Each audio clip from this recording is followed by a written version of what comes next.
Hello Guardians, Bungie revealed a lot of information about Armor 2.0 yesterday, so I'm going to try and cover it here in about 5 minutes. My thoughts will be in a separate video.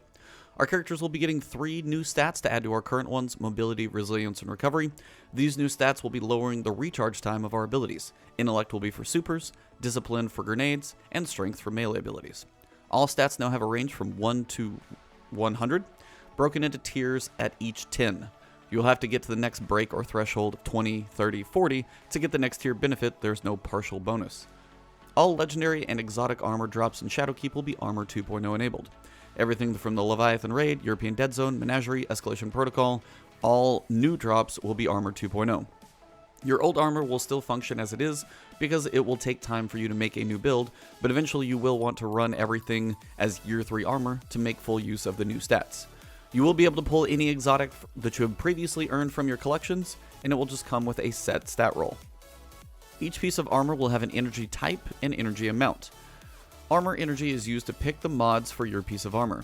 To increase the amount of energy available, you will need to level up that armor by spending shards, glimmer, cores, and then at the higher end, new currencies called enhancement prisms and ascendant shards that Bungie will be discussing later. All armor pieces max out at 10 energy. When armor is fully masterworked at level 10, it adds +2 to each stat on that piece of armor. Bungie said the new currencies may be coming from things like Nightfalls and seasonal progression, but they'll be talking about that more at the Gamescom and future streams. The amount of energy your armor has will determine which mods you can choose to put in that piece of armor. If, for example, your armor has 7 energy, you can choose a mod that costs 4 and another one that costs 3, and then you're basically done. You may have an empty mod slot, so you can either wait until you upgrade that armor further, or you could pick cheaper mods to use all 3 slots. It's really up to you and how specialized you want your build to be. Armor mods are no longer consumables. They are permanently unlocked for your character to use as many times as you wish. Cost for picking a mod is 500 glimmer, so you can toy with builds as much as you like. Armor has 3 energy types: Arc, Solar, and Void. Some mods are neutral, but many mods are specific to an energy type. There are Arc mods for machine guns, pulse rifles, shotguns, swords, and bows. Void mods for grenade launchers, hand cannons, scout rifles, sidearms, and sniper rifles. And Solar mods for fusion rifles, auto rifles, linear fusion rifles, rocket launchers, and submachine guns. Some other mods also seem energy specific. Bomber and Ashes to Assets were Solar, for example.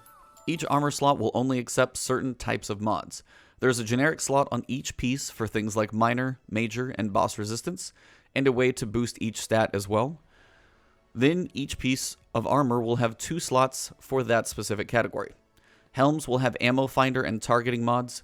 Gauntlets will have reload speed and grenade or melee mods, like impact induction.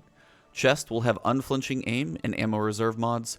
Boots will have traction, scavenger, and dexterity mods. Class items seem to have things like super energy from weapon kills, like remote connection for sniper rifles, and also stat and orb boosts like innervation, recuperation, absolution, things of that nature.